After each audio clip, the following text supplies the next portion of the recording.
segunda mesa magistral el día de hoy, a cargo de la doctora Beatriz Alcurier Moya, que nos presentará su ponencia, La literatura infantil, un espacio de subversión.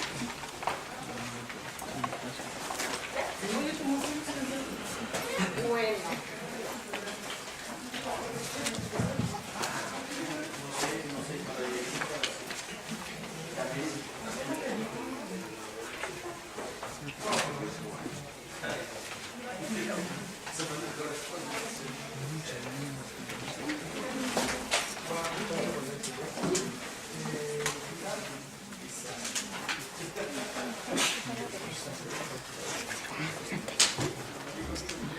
Bueno, pues primero que nada quiero agradecer la invitación que me hicieron para participar en este... ¿Sí se oye?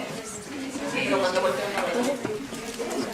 Que me hicieron para participar en este coloquio. Primero debo confesar que me sorprendió bastante la invitación y me agarró bastante en curvas, porque pues por eso me dijeron que tenía que hablar de filosofía subversiva y yo dije, ¿what? No sé ni qué es eso. Entonces primero me fui a buscar en el diccionario la palabra filosofía.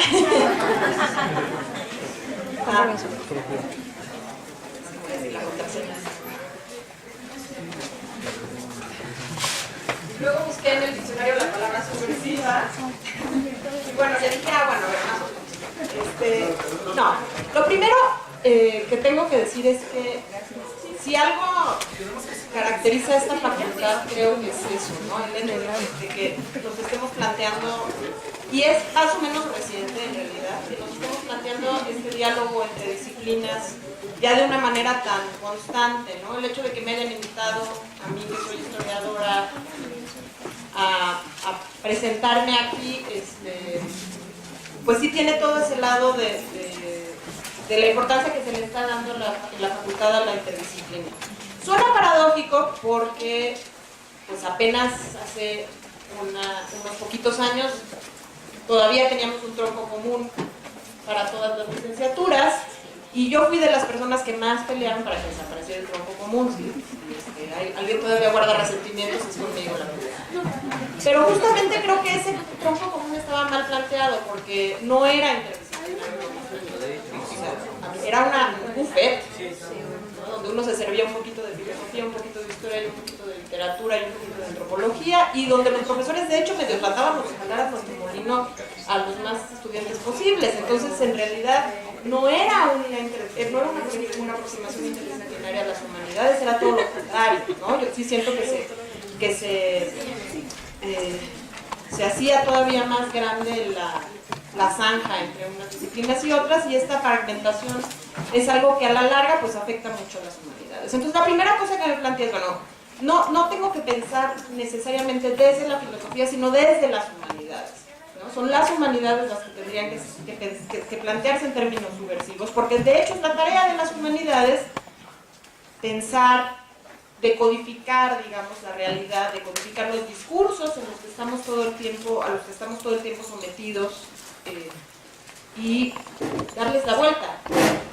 Al final eso es la subversión, ¿no? Darle la vuelta a la realidad, darle la vuelta al sentido simbólico que tienen todos los discursos, no solamente los discursos cuando hablamos o cuando escribimos, sino los discursos cuando actuamos, ¿sí? Las prácticas, que son también discursos y que están llenas de significados de los cuales la mayor parte del tiempo somos completamente inconscientes. Y el papel de las humanidades es justamente hacerlos conscientes y justamente decodificarlos, entender esos códigos a qué responden para darles la vuelta, ¿no? Ver ahí donde están las relaciones de poder, ¿no? Y encontrar la manera de darles la vuelta. Y eso efectivamente no es nada más labor de la filosofía, aunque quizá en la filosofía sea una cuestión más explícita, sino también de las otras humanidades. Los historiadores tenemos esta formación que tiende a ser muy positivista, ¿sí? Nos han formado así, nos piden que estemos muy apegados siempre al documento, que estemos muy apegados siempre a los hechos, y entonces eso nos hace muy difícil realmente salirnos de ese esquema de pensamiento, y bueno, por eso nos asusta, ¿no? A mí me decía ahorita que tengo miedo. Me asustan un poco los filósofos, también por eso me traje a mis alumnos para que me defiendan. Porque sí nos cuesta trabajo a los historiadores pensar en términos, y siempre decimos, pero aterrízamelo, no aterrízamelo, porque estás por acá, bájate tantito, bájate tantito. Entonces, bueno, ahora la verdad es que yo llevo muchos años tratando de romper esta barrera que nos hemos autoimpuestos, no se han impuesto los viejos historiadores, Ranke y su camada, nos han obligado a pensar en términos así de años y fechas y documentos.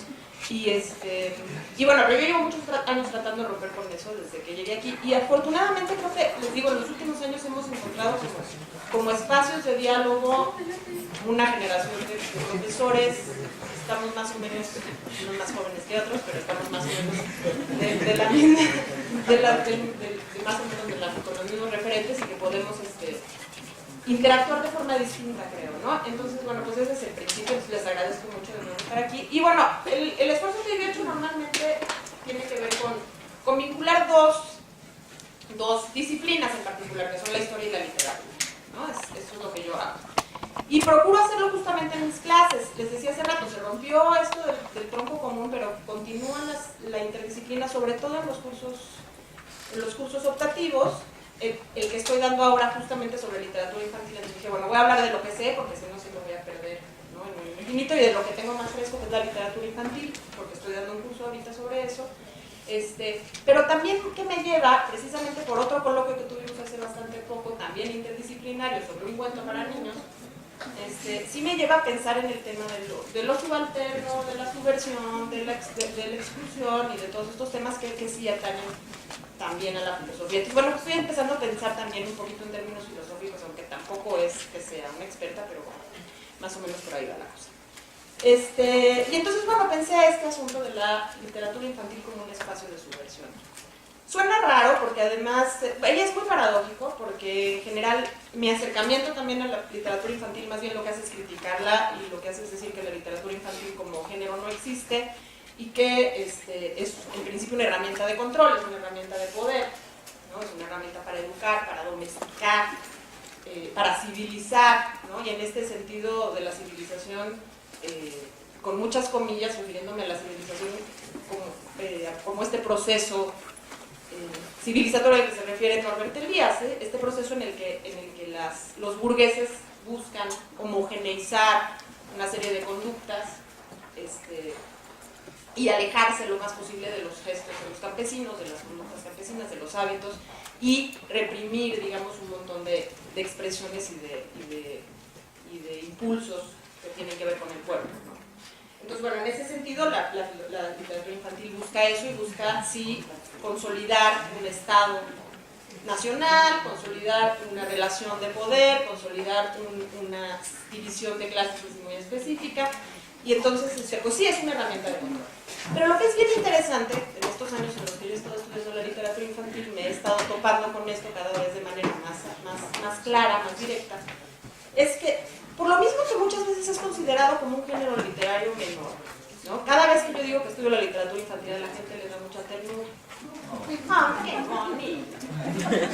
Me da mucho coraje cada vez que me explico eso. No has leído nada. Y bueno, también yo empecé a estudiar la literatura infantil porque estudió la infancia, entonces es el otro, ¡ay, qué bonito! ¿No? Entonces, claro, sí, cuando te topas en el Archivo General de la Nación los documentos de los niños que están en el Tribunal de Menores porque asesinaron a alguien, o porque violaron a alguien, o a los niños que se llevan los colonizadores para propagar la vacuna por el mundo y los han dejado botados por ahí, ya no te parece tan lindo, ¿no? Entonces, no, resulta que la niñez es también una herramienta, ¿no? Es una herramienta del discurso, y es una herramienta política, y es una herramienta que permite pues estudiar, también para los historiadores es una herramienta que permite estudiar muchas proyecciones, digamos, de la ideología, y entender los adultos que se imaginan estos niños, y entonces hacen de ellos un poco lo que quieren, ¿no? Y incluida yo, pues, ¿no? Siempre lo hacemos, es muy propio sobre todo de la modernidad, ¿no? Apropiarse del destino de los niños y proyectarlos como destino propio. Bueno, el caso es que entonces sí es paradójico, pero les digo, como se ha considerado un género menor, como que la gente piensa que es inocuo, que es anodino. Muchas veces es un género que no está tan controlado. Digo, a menos que de plano sea muy abierto el mensaje político, como aquel cuento del elefante, ¿no? Del coloquio pasado, que era tan abierta la propaganda que, bueno, hasta daba risa. Pero si el escritor es menos obvio en su manipulación, digamos, a veces pasa por la literatura infantil un montón de mensajes que son completamente subversivos, ¿no? Y que se van colando, digamos, entre los entresijos del canon y producen cosas completamente nuevas, ¿no? Es el caso precisamente hoy les voy a hablar del Mago de Oz. Es una obra que a mí me sorprende lo poco conocida que es. ¿Quiénes de ustedes han leído El Mago de Oz? 3, 4. ¿Quiénes han visto la película? 5. Pero tú lo leíste conmigo, no cuenta. ¿Quiénes lo han leído porque quisieron? ¿Quiénes han visto la película? También están bien poquitos ya, oigan, tienen que ver la película, vamos a tener que hacer un ciclo sobre El Mago de Oz. Porque antes, por lo menos, la gente había visto la película, ahora ya ni eso. Y bueno, si van a ver la película, primero leen el libro, ya no sean malos, porque si leen la película, o si leen la película y luego ven el libro, no van a entender nada. Si ven primero la película, pues ya va a perder muchísimo. Que las dos cosas son maravillosas, hay que ver la película y hay que leer el libro porque son maravillosas, pero ahorita les digo, porque van a salir todos corriendo a comprarla, se va a agotar el libro que más que no existe. Pero les consigo el PDF. Bueno, el libro es una obra que escribió un señor que se llama Frank Baum en Estados Unidos. Se publicó en 1900, exactamente en 1900, en la vuelta del siglo, del siglo XIX al siglo XX. Y bueno, yo siempre, por más historiadora que sea y por más formación positivista, y aunque haya estudiado en el Colmex, sí tengo ahí un rollo medio psicodélico con el asunto de los ciclos y los siglos y los años, y sí creo que en las vueltas de siglo pasan cosas mágicas, pero bueno, eso que no sonó nada científico, al final sí tiene sentido porque hay ritmos en la historia, ¿no? Hay largas duraciones y los ritmos seculares están ahí por algo, ¿no? Entonces, bueno, el caso es que en 1900 sale un poquito, nada más para contextualizar. Sí les voy a hablar de lo que es el cuento de hadas, rapidísimo, porque el mago de Oz se presenta a sí mismo como un cuento de hadas, pero no lo es. Y sí lo es, porque hay hadas, pero no lo es, porque no es un cuento de hadas. Y ahorita les voy a decir por qué. Bueno, los cuentos de hadas son una cosa que inventó como tal la corte francesa en el siglo XVII, finales del siglo XVII, un señor que hoy en día se asocia muy directamente a la literatura infantil y se le llama el padre de la literatura infantil. Yo creo que el pobre le dan ataques así en su tumba cada vez que alguien lo llama padre de la literatura infantil. Es Charles Perrault, ¿no? La Caperucita de Charles Perrault, y bueno, todo el mundo. Entonces se lo imagina todo el mundo como un cuentacuentos, así encantador, como una especie de Chabelo, ¿no? Dedicado a la infancia. Pues no, el pobre Charles Perrault, yo creo que ni le caían bien los niños. Y él, lo que pasa es que traía una bronca trabada, una pelea, pero así trabadísima, dentro de la Academia Francesa. Dedicó enorme parte de su vida a discutir en defensa de lo que consideraba la modernidad contra los antiguos. Entonces es el líder de todo un debate que se llama La querella entre los antiguos y los modernos. Él mismo escribió el libro La querella entre los antiguos y los modernos, donde, bueno, pues está defendiendo los valores que están surgiendo de la modernidad frente al academicismo francés anquilosado, con esta idea de una verdad única y con esta superioridad de la aristocracia francesa como imponedora de sentidos. Entonces, el ponerse a rescatar cuentos que llevaban las nodrizas, y que llevaban las sirvientas, y que llevaban los choferes, y que llevaban las institutrices del campo a la ciudad, que eran cuentos campesinos, ponerse a rescatar esos cuentos y ponerlos bonitos, no ponerles bonitos, como digo yo, y publicarlos, era más un acto de subversión, y era un acto de, era una postura política, y era una provocación tremenda, que algo que realmente tuviera que ver con él, ¿no? pero bueno, así pasó a la historia, así pasa, ¿no? Nunca sabe para quién trabaja, ¿no? Total que bueno, salieron los famosos cuentos de Perrault, y bueno, los cuentos de Perrault son recreaciones, reelaboraciones de los cuentos orales, ¿no? Lo que se llama el cuento fantástico, o cuento folclórico, que pues narraban los campesinos en el campo, desde finales de la Edad Media, que estaban cargados pues, de referentes medievales, y que eran pues esos espacios también de subversión, donde los campesinos se imaginaban el mundo en un orden diferente, ¿no? Se imaginaba qué pasaría si hubiera magia y ellos pudieran de repente pues heredar un gato con botas y entonces convertirse en grandes millonarios y casarse con la princesa, o si de repente la sirvienta es invitada al baile y llega una hada madrina y le regala una calabaza gigante y entonces, yo qué sé, ¿no? Se casa con el príncipe. No, cuando los campesinos se imaginaban un mundo diferente, cuando los campesinos le daban la vuelta a su realidad, ¿no? Lo que Bakhtin llama carnavalesco, ¿sí? Estos cuentos tenían mucho de eso, es decir, era un espacio en el que se pensaba la realidad de otra manera y por un momento, a partir de la imaginación, se invertía el orden social. Y entonces lo que hace Charles Perrault es agarrar esos cuentos que, claro, venían del campo, eran completamente rústicos, tenían elementos completamente no refinados, digamos, estaban llenos de sexo, de erotismo, de sangre, les digo mucho a mis alumnos, ¿no? De cacas y pedos, ¿no? Porque así era la estética grotesca, ¿no? Y era precisamente a partir de las funciones corporales, de reivindicar las funciones corporales, como los campesinos se reivindicaban también, se reivindicaban como grupo y como seres humanos, ¿no? Establecen toda una relación con el cuerpo muy importante. Entonces, todo lo que hace Perrault, y mucha gente, no nada más Perrault, es recuperar estos cuentos y darles una forma más clásica. Lo chistoso es que termina haciendo lo que le peleaba a la academia, porque termina quitándoles toda la parte rústica y elaborándolos tanto y adornándolos tanto que los convierte en verdaderos cuentos clásicos, ¿no? Clásicos en el sentido, digamos, estético del término, ¿no? Clasicistas, pues, ¿no? Y entonces se pierde todo este elemento que él era el que estaba tratando de rescatar. Lo que nos habla de cómo estamos hechos también, ¿no?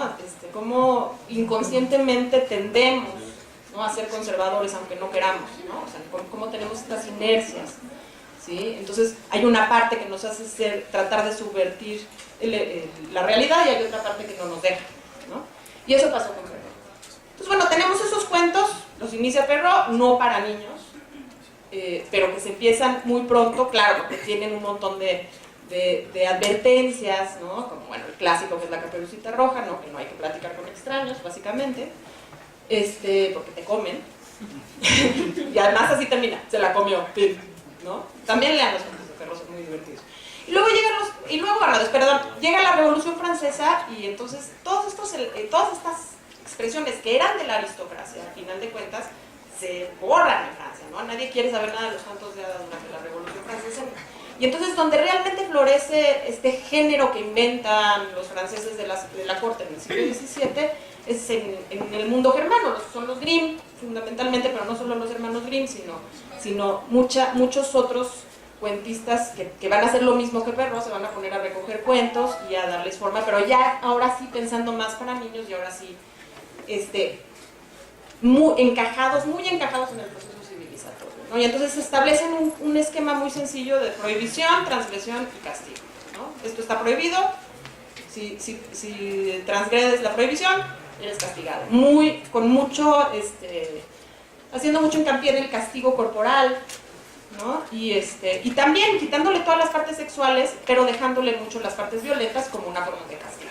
Entonces, claro, están hechos para civilizar a los niños, pero civilizarlos amenazándolos, con una pedagogía del miedo, con una didáctica del terror, ¿no? Y yo siempre digo, el verdadero final feliz, por ejemplo, de la Cenicienta, es cuando a las hermanastras les sacan los ojos los pájaros que van pasando después de la boda. O sea, no es que la Cenicienta se casa, la Cenicienta se casa y ni te lo dicen, se casó, punto. Y de regreso ya te explican así con lujo de detalle cómo se acercan unas palomas y le sacan los ojos a las hermanas, ¿no? El castigo es mucho más importante que el final feliz de la Cenicienta. Bueno, entonces tenemos ese esquema, que es un esquema muy muy ligado al nacionalismo además. Los hermanos Grimm están en pleno proceso de unificación alemana, que para nacionalismo es el alemán, no se los tengo que decir, en pleno proceso de unificación alemana. Entonces están haciendo todo un discurso también de cómo las lenguas, cuál es el alemán correcto, ¿no? Cuál es el alemán esencial, cuál es el alemán verdadero. Entonces, por eso se van al campo a buscar la esencia del verdadero alemán entre, por supuesto, la raza, ¿cómo se llama?, alemana por excelencia, ¿no? ¿Cuáles son los verdaderos germanos? Que de eso al nazismo, que se da poco tiempo después, en realidad ya no va a haber mucha distancia, ¿no? O sea, está muy apegado esta estructura a esta idea. Y bueno, además tiene otros elementos que son muy importantes, ¿no? Son discursos completamente patriarcales. Esto es chistoso porque los cuentos folclóricos, cuando están todavía en el campo, tienen muchos elementos matriarcales, ¿no? De origen mitológico. Y eso va desapareciendo. En la medida que se van rescatando los cuentos y se van puliendo y se van civilizando y se van domesticando, se van haciendo cada vez más patriarcales. Apoya, por supuesto, al Estado absoluto, al rey. Fíjense, por ejemplo, los parámetros de moral son muy chistosos, porque la moral está ahí nada más como este elemento de amenaza, ¿no? Se es bueno en la medida en que uno es obediente y se es malo en la medida en la que no. Pero además la bondad es un elemento que pertenece a la aristocracia, ¿no? La nobleza, ¿no? Decimos que una persona es noble cuando es buena. Y cuando el malo del cuento es muy malo y se le tuerce los bigotes, decimos que es villano, o sea, alguien de la villa, un campesino, alguien que trabaja. Entonces, y lo heredamos. Nosotros vamos por la vida diciendo, ¡ay, qué noble persona! O sea, noble quiere decir que es hijo del rey, ¿no?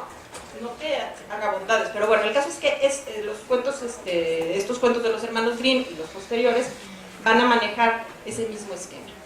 Y bueno, pues ya de los hermanos Grimm llegamos rapidísimo a un tipo de nuevo cuento, un nuevo tipo de cuento que ya no es rescate de nada, de ninguna tradición oral, sino que es cuento original, que son los de Hans Christian Andersen.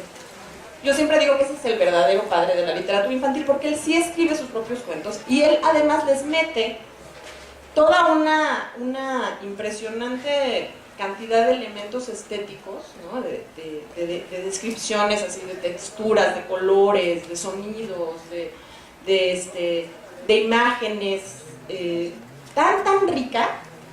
Bueno, claro, atravesado por supuesto por el romanticismo de la época, o sea, tal cual el cisne, que después al que le tuercen el cuello después, ¿no? Ese es el cisne, ¿no? El cisne, por ejemplo, del Patito Feo. Pero yo sí creo que en Andersen, aunque se critica mucho y se dice, no, él repite así el mismo esquema de la moral burguesa y del Estado nacional, es verdad, también se convierte en una bandera de Dinamarca. De hecho, la bandera de Dinamarca poco le falta para tener una sirenita, ¿no? Tienen la sirenita ahí en las playas, o sea, es casi el símbolo de Dinamarca, la famosa sirenita. Pero sí hay una cosa en Andersen que yo creo que es importante rescatar y que poco se toma en cuenta, y es que Andersen escribe desde abajo, ¿no? Él es un hijo de proletarios y escribe como un hijo de proletarios que está escribiendo para los aristócratas, o sea, como el Patito Feo. Él es el Patito Feo, él es la sirenita, ¿no? Él es el raro, el freak, ¿no? Él es la niña de los cerillos, él es el soldadito de plomos en pierna, ¿no? Él es siempre, y entonces también se le critica mucho porque dices, pero siempre estás contando la misma historia en realidad, dice su propia historia, pero entonces está hablando desde el underdog, como dicen, ¿no? Desde los de abajo, y está haciendo pues algo que también hizo Dickens más o menos en la misma época, y es ya llamar la atención sobre estas contradicciones sociales y sobre estos excesos del capitalismo que están creando a estas clases subalternas, ya en un extremo de pobreza impresionante. Entonces ya el motivo cambia un poco, aunque la estructura sigue siendo muy parecida y aunque los adornos y los personajes siguen siendo muy parecidos, la estructura cambia un poco y ya vemos ahí sí una cierta preocupación por el orden social. Ahora sí llegamos a Frank Baum, perdón. Y hay que decir que Frank Baum, al mismo tiempo, más o menos, que tenemos otros tres autores que me parecen fundamentales, que también le dan la vuelta al cuento de hadas, que son, Frank Baum, perdón, Barrie, que es el autor del Peter Pan, y Lewis Carroll, que es el autor de Alicia en el País de las Maravillas. En los tres casos, y no es casualidad que es en el mundo anglosajón, ¿sí? ¿sí? Pasamos de ya fíjense, ¿no? Pasamos de Francia a Alemania y de Alemania ahora nos fuimos a Inglaterra y bueno, de Inglaterra a Estados Unidos.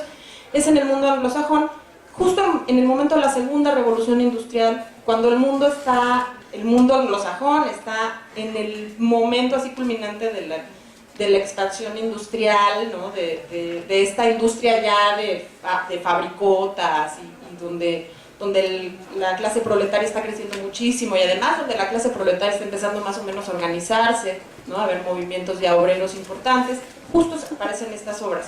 Que uno dirá, ¿qué tiene que ver eso con que aparezca el proletariado? O sea, que ya se volvió loca esta mujer, ¿no? Bueno, pues en los tres casos pasa algo que no pasa en ninguna otro cuento de hadas. Los tres se presentan a sí mismos como cuentos de hadas. Y se me estaba olvidando Pinocho. Claro, Pinocho no es en el mundo anglosajón, por eso se me estaba olvidando. Pero también, ahí estamos en el proceso de la unificación italiana, pero también hay ese personaje de Pinocho también plantea una serie de cuestiones importantes. En todos los casos tenemos niños como rebeldes, niños que se salen de su entorno y que viajan a otra realidad, ¿sí? Y se plantean mundos alternativos. ¿Sí? En Pinocho Pinocho va al país de la jauja, va al país de no sé qué, a la isla de las abejas trabajadoras. También lean Pinocho. Lean todo eso, no lo vean nada más en Disney. Disney le ha hecho un daño espantoso a la literatura infantil porque es precioso lo que hace Disney, pero pues uno ya se le olvida que existían estas obras antes de Disney. Pero bueno, viajan a lugares diferentes, ¿no? Eso no pasa en ningún otro cuento de hadas. En los cuentos de hadas siguen como en el mismo reino de los cuentos, nunca se mueven de ahí. Sí, aquí se van, y estas son utopías. ¿Sí? Son utopías bien interesantes porque plantean eso. O sea, Carroll es impresionante lo que hace, porque además él parte de las matemáticas y entonces plantea paradojas matemáticas y dice, bueno, ¿qué pasaría si el mundo fuera completamente al revés, ¿no? En Alicia a través del espejo, que no es el único, ¿no? En el país de Alicia en el País de las Maravillas también hay un montón de paradojas matemáticas. Entonces él juega mucho con eso, con la lógica, y ustedes que son filósofos deberían de leerlo para ver todo este asunto de la lógica, lean también lo de Sherry Bach para eso, pero bueno, y el asunto del espejo. ¿Y cuál era el otro que les dije? Y bueno, Peter Pan, que también plantea todo el tema de la maduración, que es también un tema bastante complicado. Pero bueno, a mí me interesa en particular el Mago de Oz, pues nomás porque no podía agarrar todos, pero porque además soy su fan, o sea, me encanta. Me parece una verdadera cosa impresionante. Lo que hace Frank Baum es eso, dice, bueno, voy a contarles un cuento de hadas.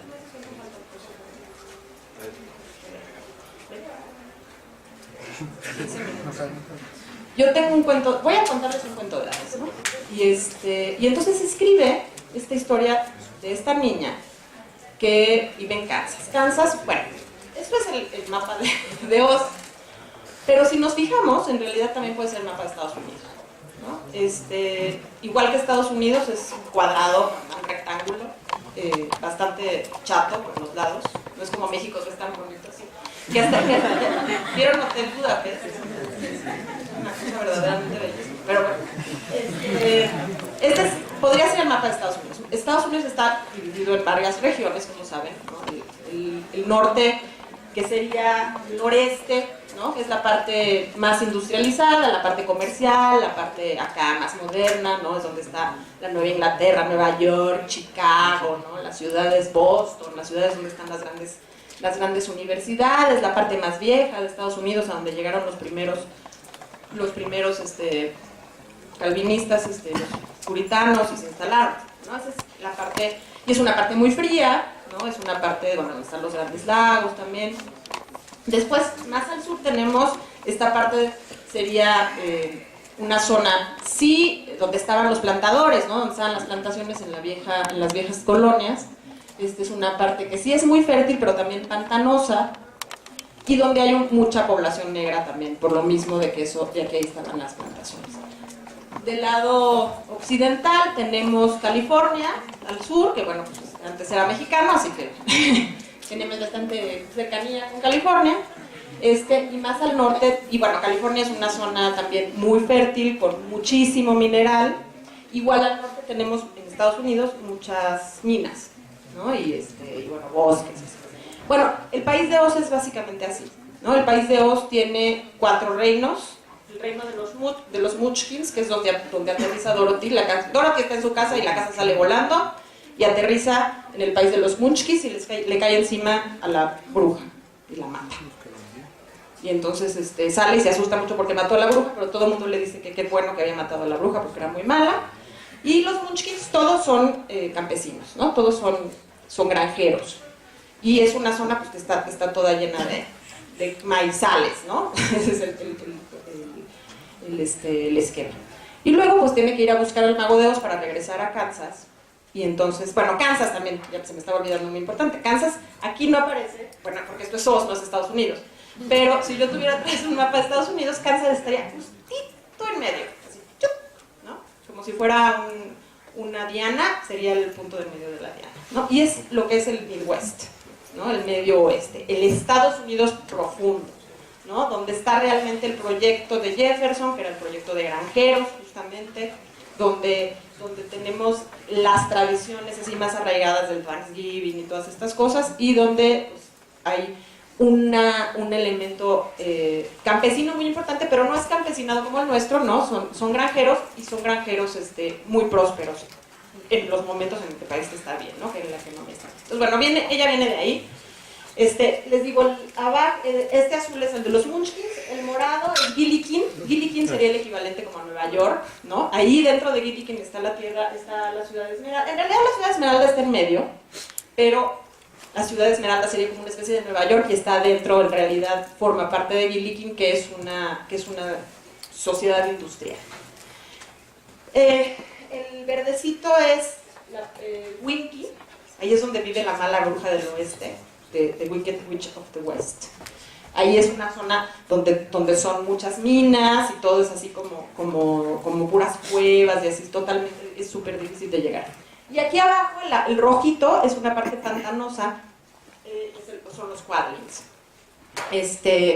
¿Por qué hay tantos? O sea, ahorita me están diciendo, ¿de veras viene todo eso en el cuento del Mago de Oz?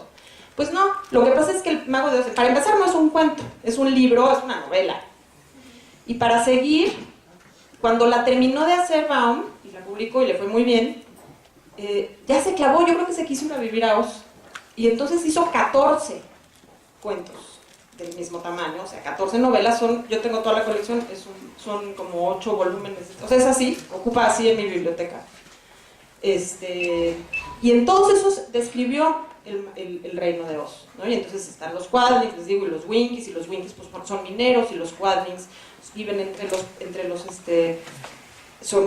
los Quadlings sería algo así como una especie de mezcla entre Florida y Luisiana, ¿no? Entonces son como los negros bluseros de ¿cómo se llama? ¿Cómo se llama esta ciudad? Jazz, de Nueva Orleans, ¿no? Esos serían los Quadlings. Y los Munchkins son los granjeros, y los Gillikin son los acá muy modernos, ¿no? O sea, construyó un universo ahí, una utopía. ¿Por qué escribe esta utopía Frank Baum en 1900? Bueno, hay que rascarle, y resulta que Frank Baum era un populista. El populismo había un partido que era el Partido Populista en Estados Unidos, que era un partido que si bien no tenía muchos votantes y nunca llegó al poder, fue muy importante porque puso en realidad todas las discusiones, una serie de discusiones importantísimas en el Congreso que después se convirtieron en leyes. Y lo que buscaban los populistas era que estas contradicciones brutales que venían con este capitalismo brutal de la industrialización que se dio en Estados Unidos después de la guerra civil, se matizaran, ¿no? Que hubiera reformas, eran los grandes reformadores. Entonces él es un gran reformador y como escoge esta manera para hacer la propuesta de sus reformas, ¿no? Y para hacer una crítica pero muy profunda al modo de vida americano y al modo de vida occidental en general. O sea, en realidad no solamente es un populista, yo creo que es un socialista, de hecho, ¿no? Todo un poco utópico todavía, pero un socialista furibundo. Entonces casi se va a vivir a Oz, ¿no? Escribe, o sea, con esta como sensación de que no se quiere ir de ahí, escribe 14 libros que plantean este universo, que es un universo que al mismo tiempo refleja Estados Unidos, pero por otro lado plantea una alternativa, ¿no? Los personajes, a ver si puedes abrirlos. Bueno, ese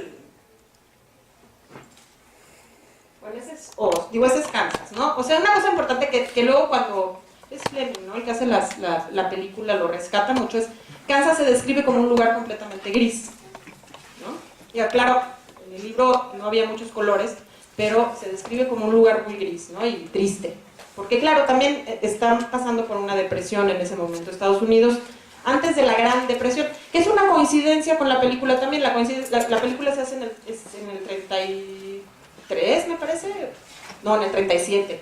Y pues estamos a 10 años de la Gran Depresión, todavía saliendo de la Gran Depresión en Estados Unidos, entonces hay una coincidencia ahí importante. Estados Unidos viene saliendo de la depresión que se provoca por la guerra civil, por la guerra de secesión, y entonces se crea, ¿cómo se llama? ¿Se crea qué?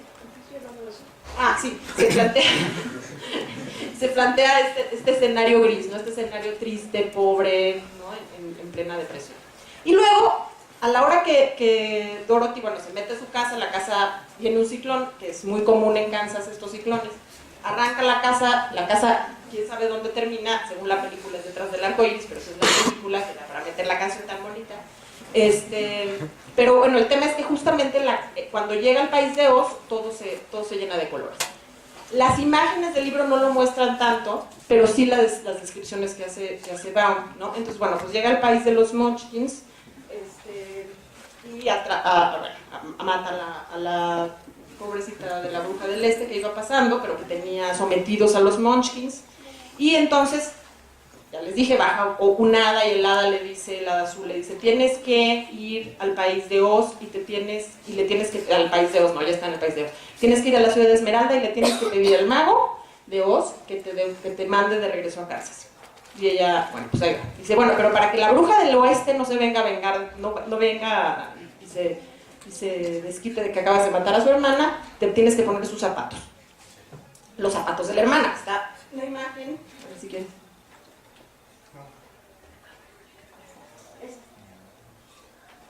Ahí están los zapatitos de la pobre hermana, ¿no? En la película los zapatos de la hermana son rojos, pero ese era todo un rollo porque acababan de inventar el Technicolor, entonces para que chillaran los zapatos sobre las baldosas amarillas, pues tenían que ser de un color que contrastara, pero en el libro son de plata. Esto es bien importante, ahorita les digo por qué. Se pone las zapatillas de plata, llega y a buscar, y en el camino se encuentra 3 amigos, ¿no? Esto es todo un homenaje que hace Baum al cuento de hadas, porque en los cuentos de hadas casi siempre hay eso, ¿no? Hay 3 apariciones, ¿no? 3 hadas, o 3 regalos, o 3 deseos, ¿no? Siempre hay esto que son los que permiten al héroe llegar, ¿no? A donde tiene que llegar. Entonces, bueno, pues primero se encuentra al espantapájaros. El espantapájaros es una representación muy clara de ese mundo granjero de Jefferson, ¿no? De ese ideal estadounidense. El segundo que se encuentra, bueno, el espantapájaros es muy buena gente, es el sentido común por excelencia, pero no tiene cerebro. Pequeño detalle, ¿no? Entonces, bueno, pues es una crítica muy fuerte al campesinado estadounidense. Después viene el segundo amigo, que es el hombre de hojalata. El hombre de hojalata es muy fuerte, pero no tiene corazón, ¿sí? Y es, bueno, pues también una clarísima referencia a la sociedad industrial, ¿no? A las máquinas. Y de hecho, bueno, en otros libros, les digo, este es el primero, pero en los otros libros él habla hasta casi de una religión, que es el tiktokismo, ¿no? Esta religión que rinde pleitesía y que honra a las máquinas, ¿no? Y bueno, el tercer amigo es un león, y el león está simbolizando a los políticos, ¿no? El león es la política, el león es un león cobarde, ¿sí? Y bueno, parece que la referencia más explícita es al candidato del Partido Populista que entregó la elección en la que hubieran podido ganar los populistas, ¿no? Pero bueno, los zapatos, bueno, para llegar a la ciudad de Esmeralda, Dorothy tiene que seguir el camino de las baldosas amarillas, se han visto, ¿no? Bueno, ahí hay 3 símbolos que son bien interesantes. Uno, los zapatos. Una de las cosas que más pelearon los populistas era que el patrón de dinero cambiara de oro a plata. ¿Sí? En Estados Unidos había más plata que oro. Los campesinos, los mineros estadounidenses y los campesinos estadounidenses pedían que se cambiara el patrón interno de la moneda de oro a plata, porque había más plata y eso permitiría que hubiera más dinero circulante y que hubiera una mejor situación económica en general para las clases medias y bajas. Esto nunca ocurrió, pero los zapatos están un poco planteando esto, ¿no? Y entonces, bueno, las baldosas amarillas, está también muy claro la relación con los lingotes. Os mismo es una manera de medir es una onza, pues, ¿no? De medir el peso de los metales. Y bueno, cuando llega a Ciudad Esmeralda es verde, pero hay una cosa muy chistosa, y es que eso no sale en la película. No sé si puedes. Ahí está. El perrito, Toto, que por eso se llama Toto el perro, el grupo de música. Pero bueno, el perrito Toto trae unos anteojos ahí verdes. Todos tienen para entrar a Ciudad Esmeralda que ponerse unos anteojos verdes. Entonces no es que Ciudad Esmeralda sea verde, sino que se ve verde porque traes los anteojos verdes. Que es también todo un disco. ¿Qué es lo verde? A ver, piensen ustedes. Si los zapatos son la plata, si las baldosas son el oro, ¿qué podría ser lo verde? El dólar. ¿Sí? Entonces está haciendo toda una crítica de cómo el dólar es una moneda falsa. ¿Sí? Y bueno, al final, el gran rey, ¿no? El gran gobernante de Oz, el gran mago que les va a devolver el corazón al hombre de lata y el valor al gato, al perro, no, Toto es muy valiente, y al león y el cerebro al hombre de paz, etcétera. Ese, pues es un engaño, ¿no? Es un tipo que también viene de Kansas, además, luego ¿no? Es un engaño. Entonces, bueno, es una crítica brutal al sistema económico estadounidense, a los valores estadounidenses, a la forma de cómo bueno, y además también es un discurso muy matriarcal, ¿no? La que gana, bueno, la gran heroína es una mujer, y las dos poderosas, las tres brujas que aparecen son mujeres, pero además en los siguientes libros aparece la verdadera reina de Oz, que se llama Ozma, y que es la primera religión de Oz. Les digo, es una cosa complejísima, no es así nada más el cuentito. Entonces se adorna, digamos, se mete en este discurso del cuento de hadas, pero plantea un discurso completamente subversivo, con un planteamiento ideológico y una postura política muy serias. Y lo chistoso es que se maneja como si fuera algo anodino, les digo, y se les da a los niños a leer como si nada. Y luego todavía se rescata todo el tiempo, ¿no? Además tiene un éxito impresionante, y entonces primero se hace una obra de teatro, y después se hacen 2 obras de teatro, luego una película muda, hay una película muda del Nuevo Dios, y finalmente esta famosísima película que es así un parteaguas en la historia de Estados Unidos, porque, les digo, fue la primera película en Technicolor, entonces hay toda una postura ahí, ¿cómo se llama? Todo un statement en cuanto al color. Pero además también hay una postura política ahí, porque estamos justo unos años antes de la Segunda Guerra Mundial, y hay pues un poco también hay unos guiños al fascismo, etcétera, ¿no? Se me olvidó mencionar a los changos alados. Por ahí andan, ¿no? No, el siguiente. Esos no son changos. ¿Ya son todos? Ay, qué triste. Bueno, están los monos con alas, que su historia es que han sido esclavizados, y bueno, son claramente los esclavos negros, ¿no? Que se liberan, porque ahí se liberan también, pero bueno, siguen cumpliendo un papel completamente sometido. Entonces, bueno, en fin, todo esto para decirles que lean esa novela, es una novela, ¿no? Que lean el libro, que después lean la película, que después lean todos los otros 14 libros, y que después, que ya no me dio tiempo, lean Wicked.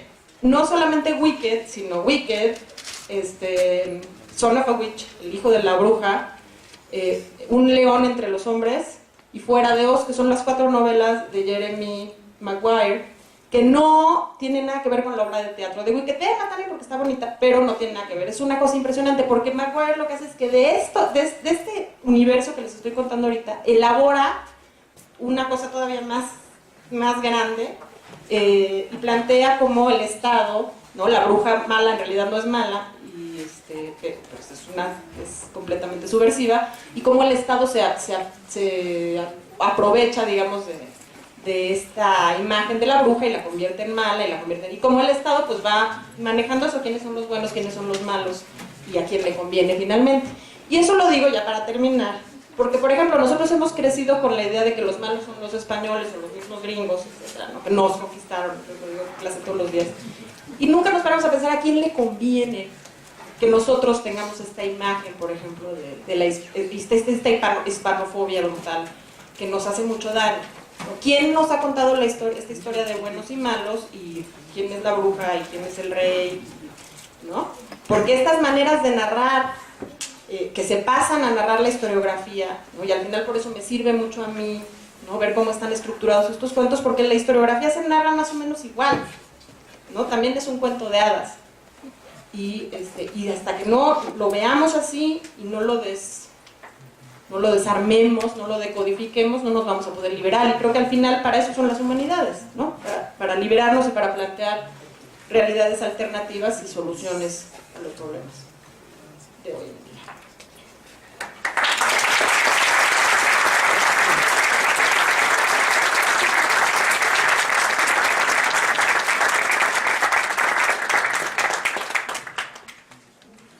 Bueno, pasaremos a la ronda de preguntas.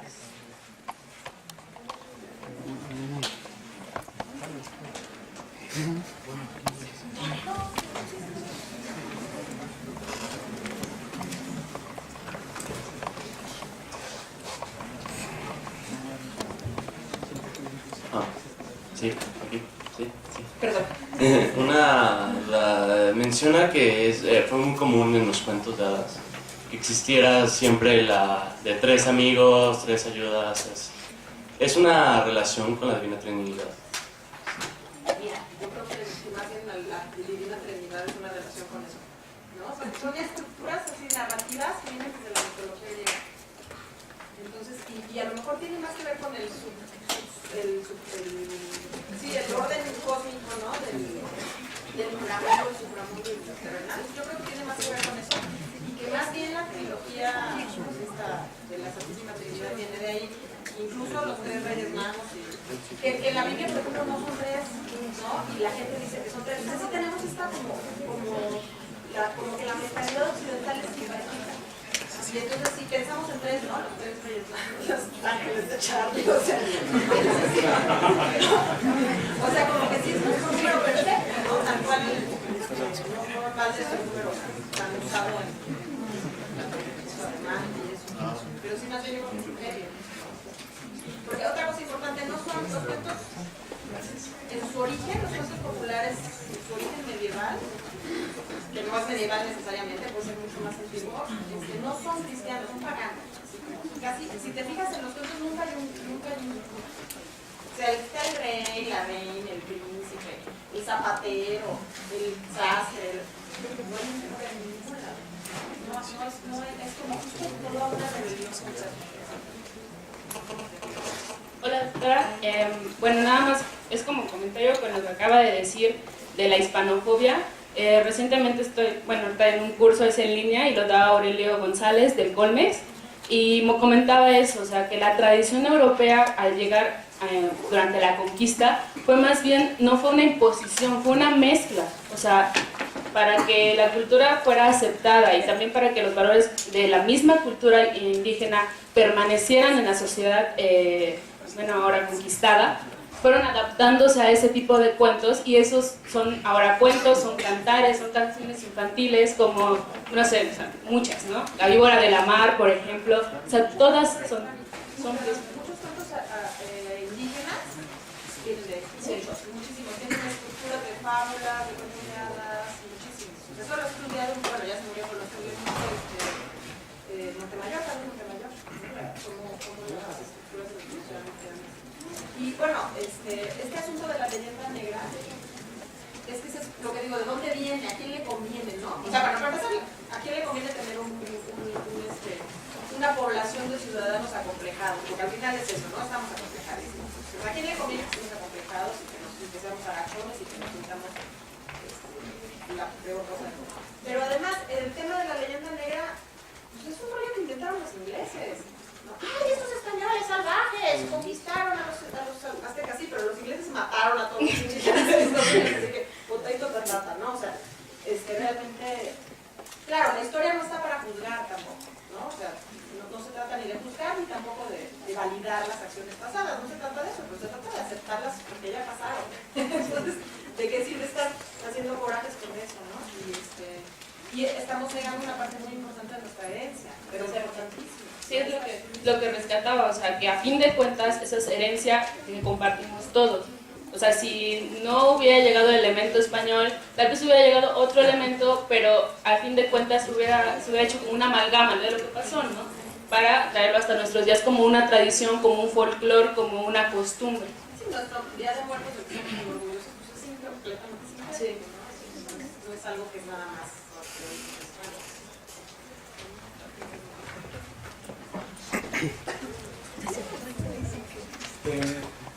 Es solamente para saber cómo se recibían estos, o sea, cómo se distribuían, quiénes los leían, ¿no? Bueno, estos, ¿no? El Mago de Oz, los de Christian Andersen, ¿no? ¿A qué población les llegaban? Porque ¿qué sentido tenía escribir estos cuentos? Por ejemplo, el Mago de Oz digamos, tan crítico, ¿no? ¿Quién lo leía? Todo mundo. Es que lo que es impresionante es que lo que digo, que lo que pasa con la literatura infantil es que pasa por anodina. La gente no se da cuenta.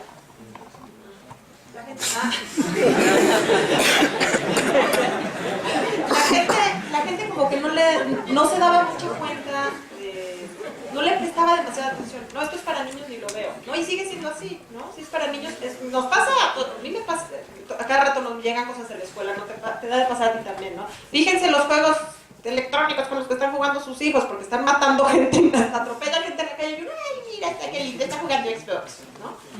A mí no me preocupa, realmente no creo que sea tan grave, pero el tema es que no nos fijamos muy bien. Ahora, ¿quién lo publicaba? Pues es diferente en las épocas, pero el tema es que, yo lo digo mucho en clase, la literatura infantil no surge como género literario, surge como género editorial porque es un negocio. Entonces los editores empiezan a decir, ay, no, a ver, mira, estos cuentos de Charles Perrault vamos a ponerles dibujitos y los vamos a poner en formato chiquito y los vamos a vender para niños. Y como en ese momento, en el siglo XVIII, se está la escolarización a todo lo que da, se está alfabetizando a los niños de manera masiva, cualquier cosa que sea para niños va a ser recibida. Entonces, es un negociazo desde el siglo XVIII, ¿no? Y ya en el XIX mucho más, Andersen se hace rico. Y también, lo digo mucho en clase, muchos de los grandes escritores para niños no hubieran sido grandes escritores si no hubieran escrito para niños, o sea, son como fracasados que se van a escribir para niños, de veras, es un poco triste, pero así es, ¿no? Y se hacen millonarios, Barry se hizo millonario, y todos son así, todos tienen unas historias así tremendas, súper trágicas, que se les mueren los hijos así, y luego se empiezan a escribir para niños y se hacen millonarios, todos. Y eso, los leía todo el mundo y los veía todo el mundo, tuvieron muchísimo éxito, pero es un mensaje muy sutil, ¿no? Y eso es lo que yo digo que por eso es artístico y por eso es literario, ya en el sentido más profundo del término, porque justamente utiliza el arte y utiliza los recursos estéticos para subvertir, tal cual, ¿no? Para plantear mensajes que le dan la vuelta a la realidad, pero que no parecen, o sea, está como jugando con las mismas reglas, ¿no? Esa es la maravilla. Entonces, sí, todo el mundo lo leía y nadie se daba cuenta. O sea, este asunto de leerlo así es algo que viene como de hace 10 años para acá, de leer así a Baum y decir, miren lo que está diciendo, ¿no? Y nadie se había dado cuenta de eso hasta hace muy poco, que Littlefield fue un historiador norteamericano el primero que dijo, no, esto es una fábula del populismo. Y sí lo es.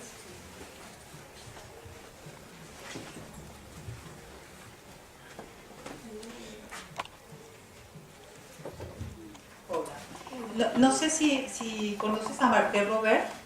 Creo que sí.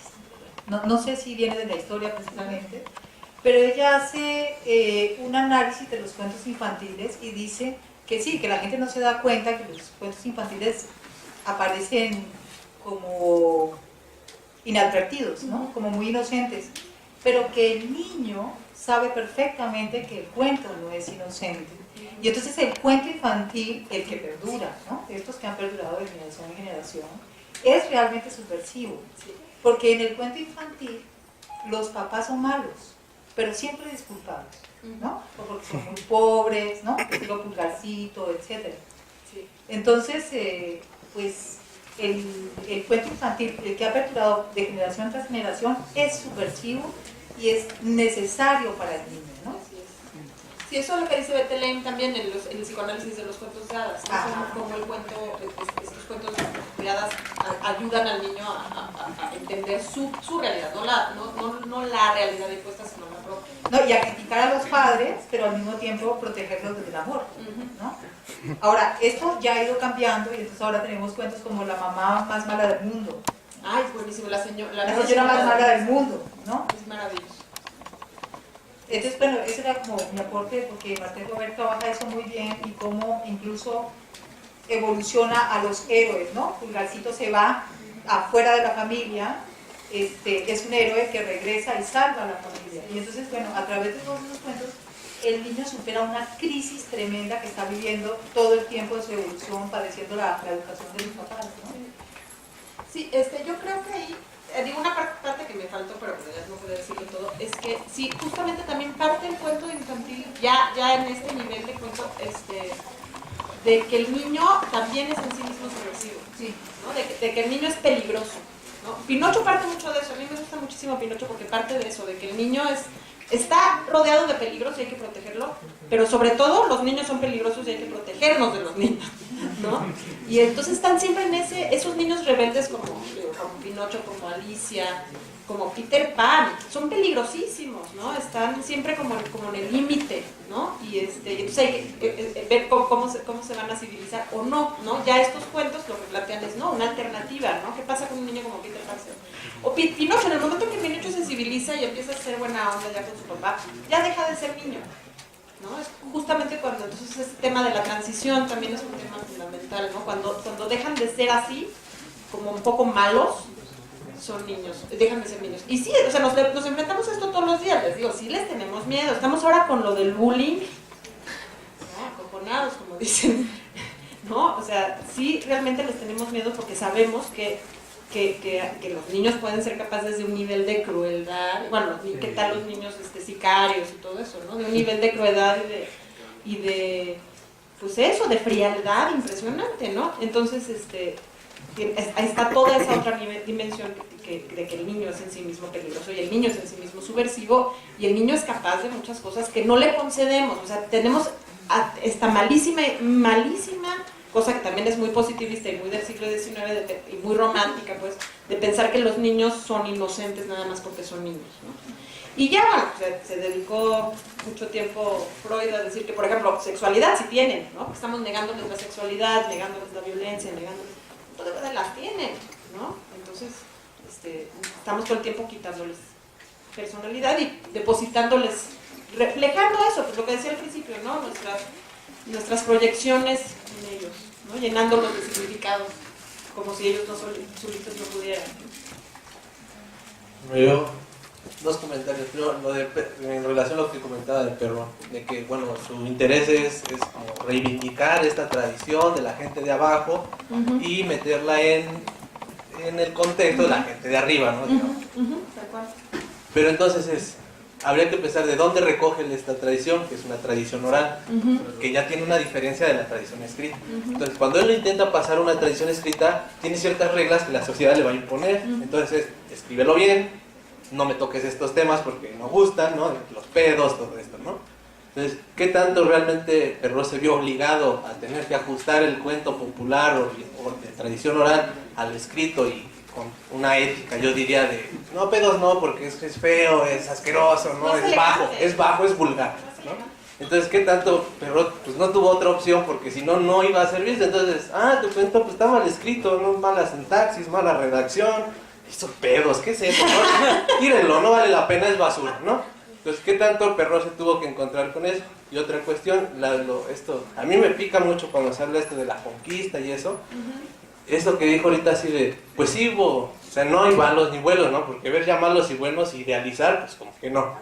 Pero yo creo que sí, tampoco podemos dejar de pensar que no es lo mismo, por ejemplo, el cacique que mata al trabajador porque estaba luchando por la tierra que le habían quitado hace años, que los que él mató porque estaba peleando contra el cacique por esa tierra, ¿no? Entonces creo que tampoco es así como, buenos o malos, no, pero tampoco es así de, pues ya pasó y hay que seguir adelante, ¿no? Porque arrastramos todo eso todavía, ¿no? Entonces, no hay que dejarlo, ¿no? O sea, nada más No, así pues como ¿por qué crees que estudiamos historia? Si pensáramos ya pasó y nos vale, pues no estudiaríamos historia. No, o sea, por supuesto que hay que estudiarlo desde un punto de vista crítico.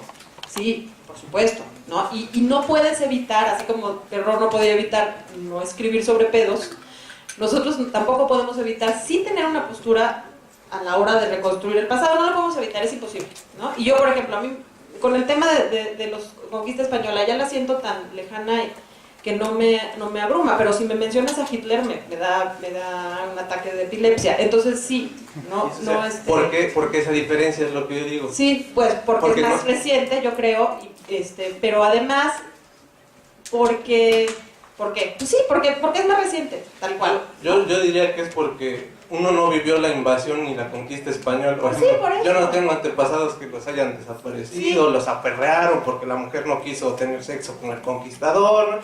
Entonces, Pero, espérame, no, pero es que sí estás, el tema ahí, yo creo que esa sí es la discusión con la que hay que tener muchísimo cuidado, es que sí, muchas veces, por ejemplo, ahorita estás dando por hecho cosas que realmente no sabes si pasaron o no. O sea, hay mucho, eso es lo que digo cuando hablo de la leyenda negra. O sea, de que pasaron a veces esas cosas, pero no necesariamente es la norma, ¿no? Por ejemplo, a mí alguna vez me dijo alguien, mi hermano, que es físico, siempre dice, ay, eso es como medieval, y le digo, no critiques a la Edad Media, no critiques a la Edad de broma, ¿no? Y entonces alguien una vez me dijo, pues es que, por ejemplo, el derecho de pernada no existía. El derecho de pernada no era un derecho, era una práctica que algunos señores feudales tenían, pero no era un derecho. Entonces pasa mucho con esas cosas que tú dices, o sea, no era necesariamente algo tan como, no era la regla. De hecho, no era la regla porque estaba muy penado, porque, o sea, ya viendo los casos en particular, por ejemplo, en California, ¿no? Que pasaba mucho eso, que los soldados iban solos y entonces sí violaban mucho a las indígenas.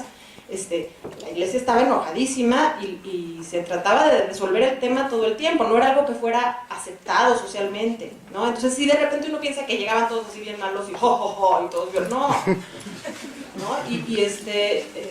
Como las cartas que escribía la reina católica, ella estaba indignada con lo que sucedía en Nueva España, o sea, porque no podía permitir que fueran a matar a hijos de Dios, porque a fin de cuentas ella los reconocía como hijos de Dios. Pero además es horrible, o sea, yo no estoy diciendo que bueno, que nos debe de valer, al contrario, es una práctica común en las guerras, ¿no? O sea, no es cosa de los españoles, en las guerras es común, o sea, lo ves ahora en la guerra del Medio Oriente, todo el tiempo está pasando. Y bueno, eso hay que llevarlo a otro nivel en todo caso, ¿no? O sea, ¿por qué siempre la mujer se convierte en botín de guerra, ¿no? Y es así, ¿no? O sea, y eso es lo que nos tiene que preocupar, ¿no? Si nos vamos a lo anecdótico, al final, es un poco a lo que me refiero, al final no ganamos nada, ¿no? Es cuando las acciones se siguen cometiendo, cuando las acciones siguen ahí, se siguen justificando de la misma manera. Entonces lo que estoy diciendo aquí, ¿no? El tema es justamente desmontar los discursos que permiten que eso pase sin que nadie le importe, ¿no? Y para eso estamos estudiando. Entonces digo, no es que diga, ya pasó y no nos importa. No, ya pasó, nos importa, por supuesto que nos importa, pero lo que tenemos que hacer es entenderlo, entender por qué pasaban esas cosas, no condenarlo, porque condenarlo no sirve de nada. Y ahí es donde diría que qué es lo que posibilitó que esos actos, por ejemplo, se cometieran. Porque muchas veces se dice, no, es que fueron individuos malos, ¿no? O sea, era uno que otro malo.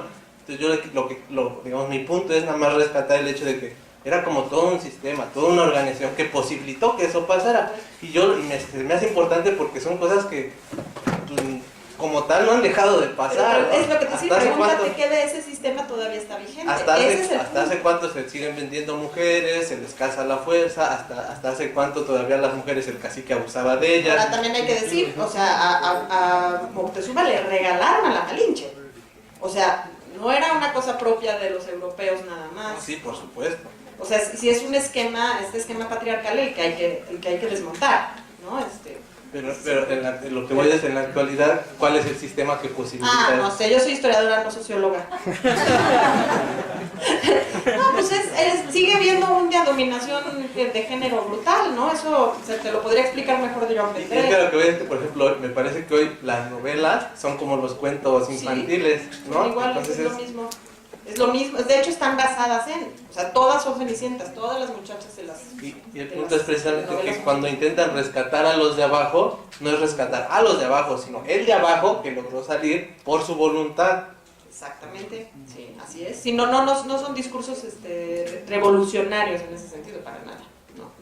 Y bueno, y tu pregunta sobre Perrault era, no, sí, o sea, es que ella es inconsciente, porque... Si lo ves en los otros textos de Perrault, ¿no? Escribe siempre así, ¿no? Él está como justamente tratando de probar que hay un valor estético ahí, pero para probar que hay un valor estético lo adorna. Y entonces, claro, hay una paradoja ahí que no tiene solución en realidad, ¿no? Porque además otra cosa es que esos cuentos pierden su valor como tales en el momento en que se fijan, ¿no? Porque justamente el tema de la oralidad es que no se fija y que lo que es padrísimo, que a mí me emociona mucho, es que siguen vivos, ¿no? O sea, se escapan todo el tiempo de los cuentos. Entonces, cada vez, aunque lo hayan fijado los hermanos Grimm, cada quien cuenta el cuento como se le da su gana, le mete. Y yo diría, se adapta a la perspectiva, a la condición de quien lo está contando Todo en el su tiempo, momento, lo que todo el necesita. tiempo. Sí.